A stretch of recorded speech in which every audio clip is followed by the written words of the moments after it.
बिस्मिल्लाहिर्रहमानिर्रहीम और अस्सलाम वालेकुम। आज सितंबर की 20 तारीख है और इस वक्त जब मैं आपसे बात कर रहा हूँ तो पाकिस्तान में बुध के दिन के तकरीबन दोपहर के 12 बज रहे हैं। आज की अभी तक की इम्पॉर्टेंट खबरें और उनके ऊपर मेरा तज्जिया आपके सामने हाजिर है। सबसे पहली खबर हमने करनी है आपके सामने नेल्सन मंडेला की वापसी।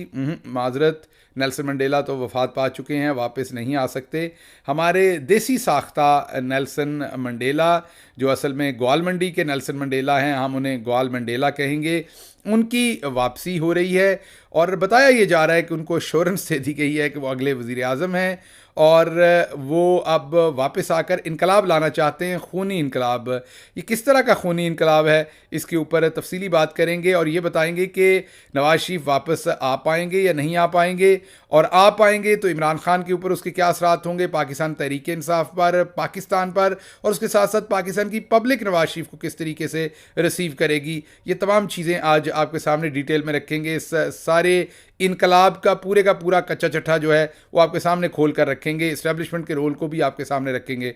दूसरी खबर जो आपके सामने रखनी है वो है कि इस्टेब्लिशमेंट के दो धड़ों के अंदर शदीद लड़ाई जारी है, जिसकी वजह से आपको मीडिया के अंदर डिफरेंट जुगादरी जो है वो डिफरेंट किस्म के काम करते नज़र आ रहे हैं। पहली तो आपको बहुत क्लियर एविडेंस नज़र आई है जब मैं हूं जावेद चौधरी साहब ने कल एक बहुत बड़ा हमला कर दिया पाकिस्तान की फ़ौज के ऊपर, और काजी फाइज़ ईसा साहब जो नए चीफ़ जस्टिस ऑफ पाकिस्तान हैं उनके ऊपर एक नया हमला कर दिया उन्होंने, और बड़ा हमला किया है, संगीन हमला किया है।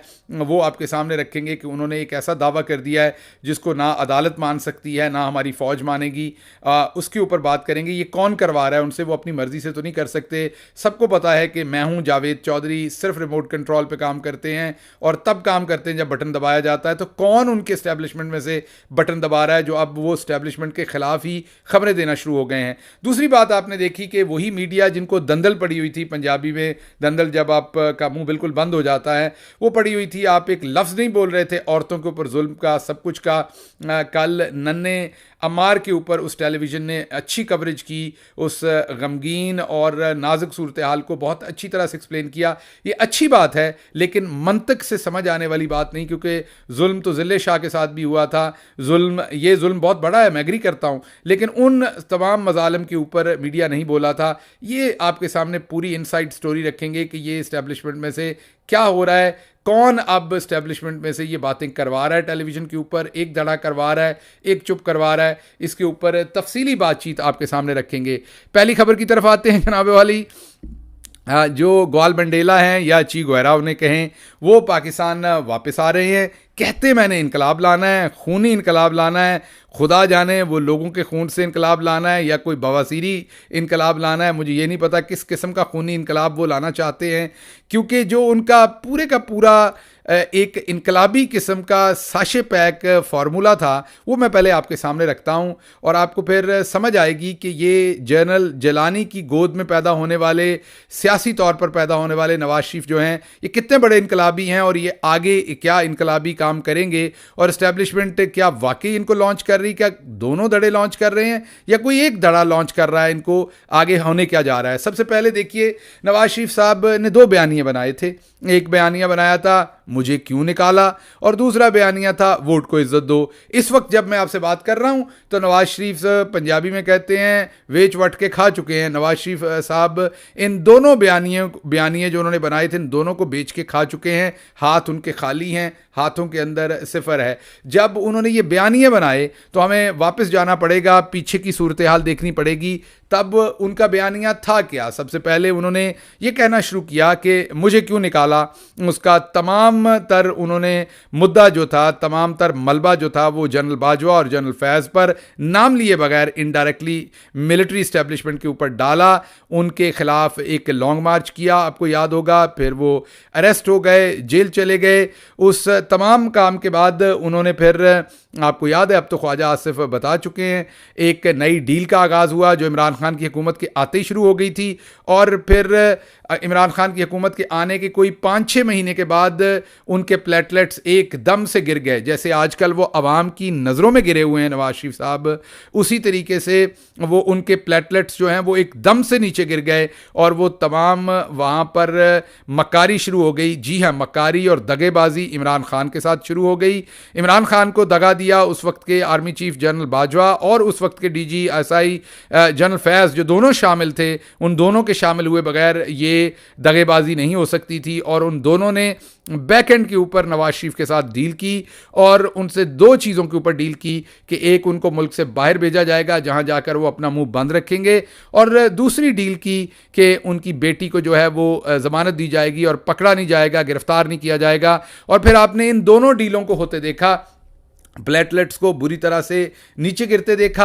मैंने उसी वक्त एक्सप्लेन किया था जब प्लेटलेट्स गिरे थे, और अब अमेरिका के अंदर मुझे बहुत सारे डॉक्टर्स ने कंफर्म कर दिया है कि जिस टेस्ट ट्यूब के अंदर आपका ब्लड सैंपल डाला जाता है, उस सैंपल को सिर्फ अगर मिक्स ना करें, टेस्ट जो ट्यूब होती है जिसके अंदर वो आप डाल के टेस्टिंग करते हैं, उस टेस्ट ट्यूब को अगर आप हिलाएं ना अच्छी तरह से, तो तब भी थोड़ी देर के बाद उस सैंपल को अगर आप चेक करें तो आपके प्लेटलेट्स इतने कम आएंगे कि आप परेशान हो जाएंगे। तो उसको बहुत अच्छी तरह मिक्स करना होता है, उसके अंदर जो केमिकल होता है उसको खून के अंदर मिक्स करना होता है, फिर सही तादाद प्लेटलेट्स की आती है। तो जाहिर बात है उस वक्त हमारी हुकूमत थी पंजाब के अंदर बुज़दार साहब की, हो सकता है कोई इसमें शमूलियत हो या ना हो, ये मुझे नहीं पता, लेकिन बहरहाल जनरल बाजवा और जनरल फैज़ ने इस तमाम चीज़ को देखा, ये डील करवाई, और इस डील के नतीजे में प्लेटलेट्स गिरते गए और फिर नवाज शरीफ साहब पिया देश पधार गए, मीन लंदन चले गए अपने इनकलाब के साथ ही। तो यहाँ से क्या शुरू हुआ?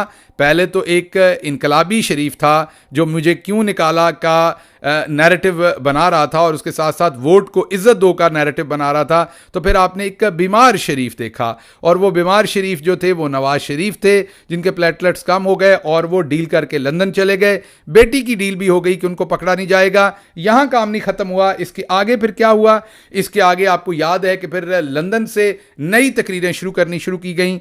वहाँ से जनरल बाजवा और जनरल फैज़ को गाली गलोच करना शुरू की गई, गुजरांवाला के जलसे के अंदर दबा कर, क्योंकि वो सब कुछ जो है वो बाजवा साहब खुद करवा रहे थे, वरना आज आप खुद ही सोच सकते हैं कि आज कहीं से दुनिया में बैठ के कोई पाकिस्तान के अंदर टेलीविजन के ऊपर लाइव नहीं हो सकता।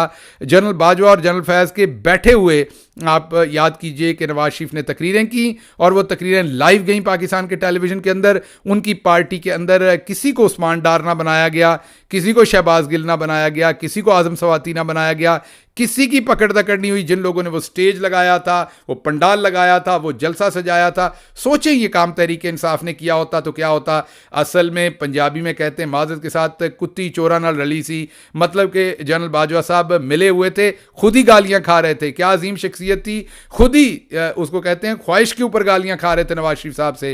ये सब एक आई वॉश था। गुजरांवाला के जलसा में उन्होंने कहा कि जनरल बाजवा और जनरल फैज़ का एहतसाब होना चाहिए, और उन्होंने अपना जो नारा था वोट को इज्जत दो और मुझे क्यों निकाला, उस पर डबल डाउन किया, क्योंकि वो बाहर पहली डील के नतीजे में वो बाहर जा चुके थे, और अब उस डील के बारे में ख्वाजा आसिफ बड़े वाज़ेह तौर पर हम सबको बता चुके हुए हैं। इसलिए अब इसमें तो कोई चीज़ रह नहीं गई कि उन्होंने ये डील की थी या नहीं की थी, ये तो अब सबको पता लग चुका हुआ है, और ख्वाजा आसिफ जो है वो इसको भरपूर तरीके से मान चुके हैं। उस गुजरांवाले के जलसे के फौरन बाद एक नई डील शुरू हुई, क्योंकि बाजवा साहब, मैंने आपको बताया, पहले ही डील में थे। वो ये सब कुछ करके इमरान खान साहब को बेवकूफ़ बनाना चाह रहे थे। और क्यों चाह रहे थे इमरान खान साहब को धोखा देना? क्योंकि अगली एक्सटेंशन लेनी थी, और वो ये सब कुछ कर रहे थे ताकि दोनों पार्टीज़ को खुश रखें। फ़ौरन नवाज शरीफ के साथ एक नई डील का आगाज़ किया गया, जिस डील के बाद शहबाज शरीफ साहब ने डिग्गी में बैठकर ऊपर कालीन ओढ़कर गाड़ी का मुलाकातें करनी शुरू की नवाज शरीफ साहब के साथ।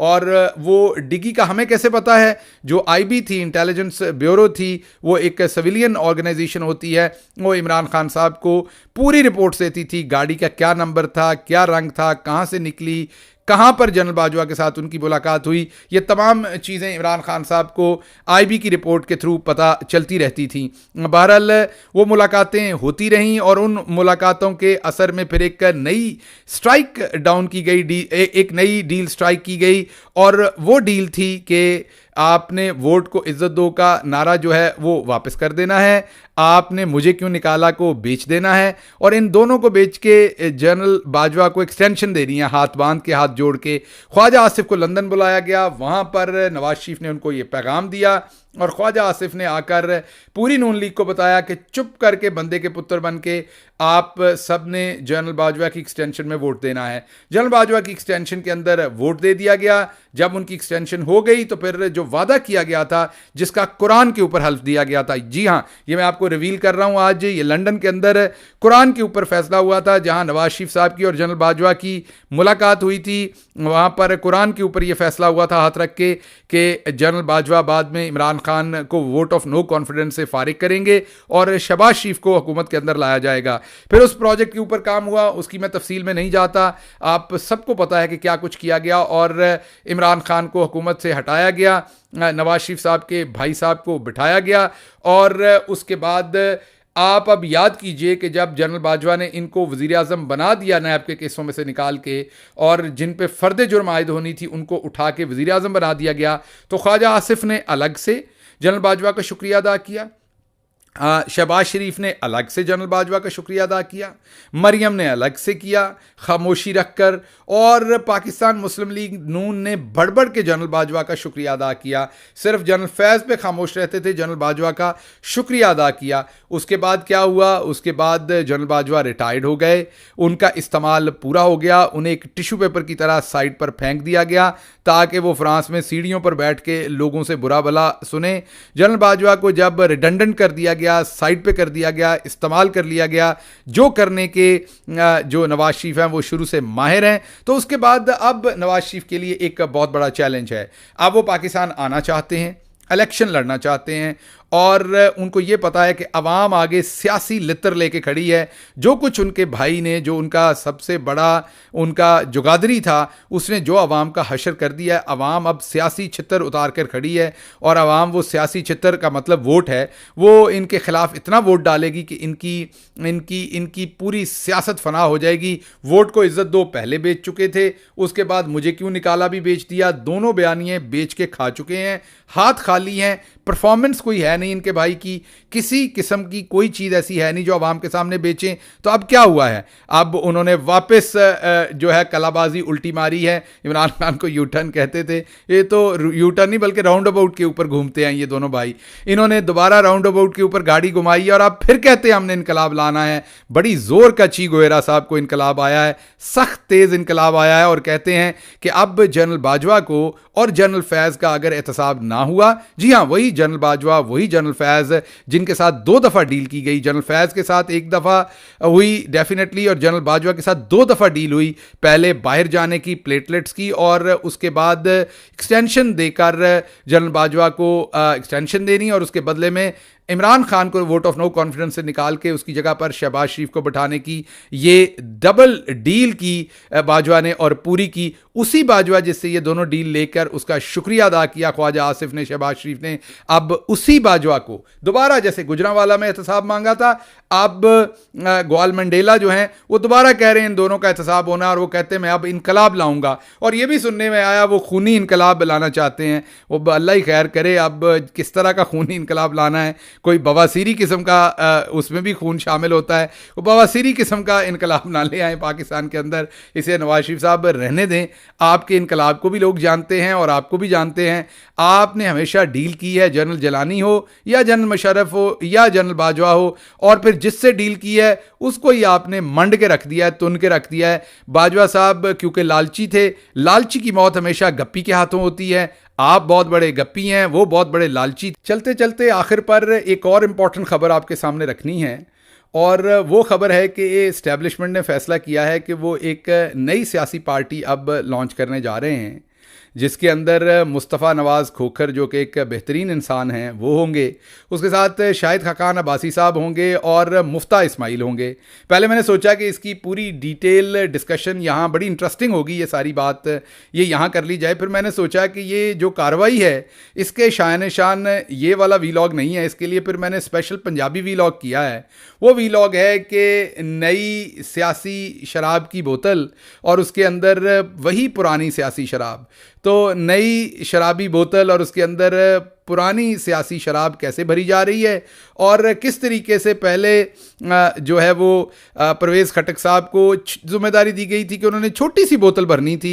बोतल नहीं थी, छोटी सी बनी हुई थी, रश्के मनीर का इतर होता था जितना, उतनी छोटी सी बोतल परवेज़ खटक साहब के ज़िम्मे लगी थी कि पुरानी शराब से वो छोटी सी नई बोतल भरनी थी। इसी तरीके से जहांगीर तरीन साहब की भी जिम्मेदारी लगी थी, नहीं कर सके, अवाम ने ख़रीदने से इनकार किया। नई बोतल आ रही, इसका क्या बनेगा, डिटेल में मेरे आज के पंजाबी वीलॉग में सुनिए, एंजॉय कीजिए। सीरियस खबर है लेकिन थोड़े मजाक के साथ, थोड़ी ज़रा शुगल मेले के साथ इसको डिस्कस किया है। उम्मीद है आप एंजॉय करेंगे। अल्लाह आपका हामी और नासिर हो। पाकिस्तान जिंदाबाद।